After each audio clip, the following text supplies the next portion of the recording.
Hi, everyone. I'm Leah with Leah Ward Lee with the $1,000 Startups Consortium. And today I'm excited in Small Business Spotlight to be talking with Sabrina Friday from the Friday Management Group. I met Sabrina last summer at our first small business fair when she wowed everybody. She had people lined up to buy those masks because they were the masks that had the message that everybody wanted. Since then, I've had the chance to get to know her better and been very, very impressed with how she just keeps up and how she has her fingers on the pulse of what everybody wants. So, Sabrina, welcome to Small Business Saturday. How are you today? Fine, thank you, and thank you for having me, Leah. I'm thrilled to have you here today. So, tell us a little about yourself and about your business. Okay, as you said before, my name is Sabrina Friday with Friday Management Group. And basically, I got started. My background is law enforcement. I started in the early 80s working law enforcement with the Macon Police Department.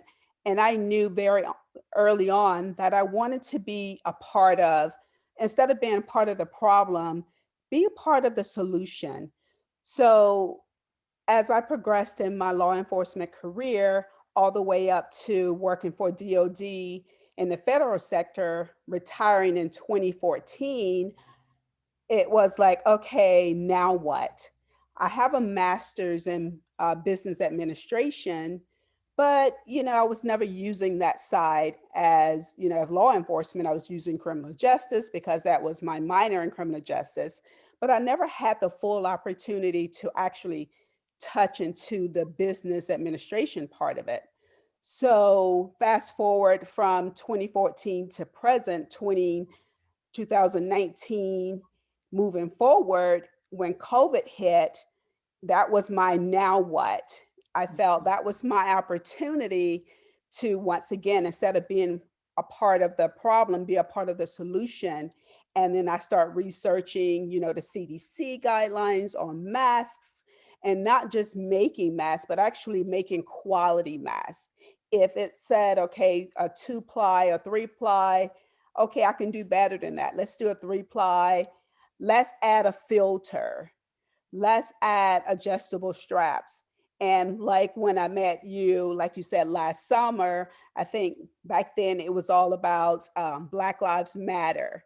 So I Yes. made maybe 100 of Black Lives Matter. I stayed up all night making that because you have to stay relevant. And it was a movement. So moving on to, Fauci, okay, let's do something about encouraging Dr. Fauci. So as you said, I always try to stay ahead of the game and try to give people a product that they can be proud of wearing and displaying.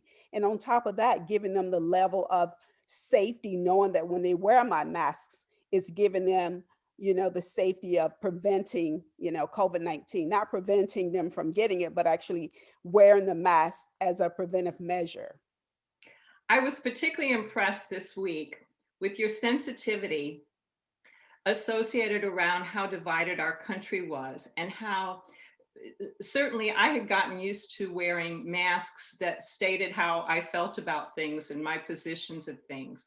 And I might have been up for something that might have rebel roused just a little bit more, but you were sensitive enough to what was going on in the world to make sure that your masks this time, instead of being political at all, they had sports teams and they had encouraging sayings and they did everything that they could to diffuse the situation instead of provoke it. Exactly. You're exactly right. So I kind of, once again, staying relevant. Okay, everyone is, at a level 10 with, the black and the white and the Republican against the Democrat, but everyone seemed to love sports. So I just poured my heart and soul in making the Steelers and the Jaguars and the Braves and Eagles and Florida and Georgia, to trying to take the focus away from what was going on from the political perspective, but put it on to something fun. And I made some to say, hey, if we can be anything in the world, why not be kind to one another? Yeah. So just something with some inspirational and some encouraging messages on the masks. Good for you. Good for you. How not just smart but wise. So we're going to come to a time, let's hope, very soon when masks won't need to be worn. Mhm. How are you going to pivot? What are your plans?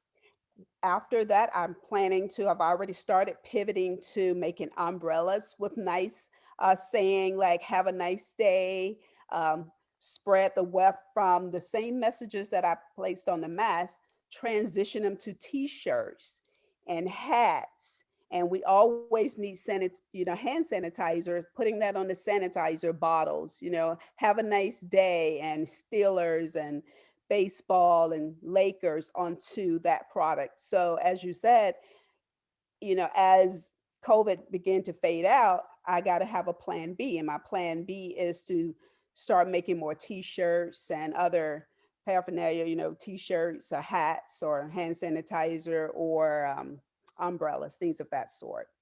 So, one of the things that has particularly impressed me about you is that you were wise enough as your business grew to own more and more and more of your supply chain so that you can do almost everything yourself. Was that your business background or your business savvy that caused you to do that? Right. And what I said before, my background is business administration. And I know with that realm, you have to actually own your product because if you're spending so much of on materials, you're not really going to make much profit.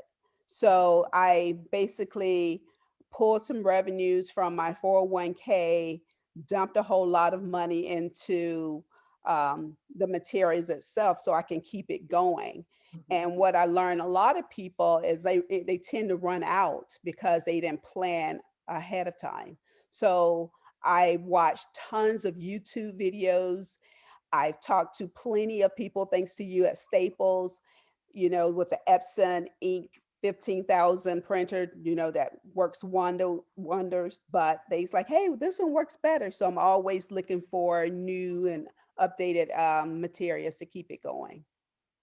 So, if you were to, in a couple of statements, say, what are the goals for my business for 2021? What are they? If today we are toasting Happy New Year, what will Friday Management Group have accomplished this year? To remain relevant and also continue to be part of the solution rather than the problem. Wow, that's heady stuff. Thank you so much for being on the Small Business Spotlight. And I hope to see you again next week. And I hope to see you again soon. Thank you so very much for having me. Thank you. Thank you.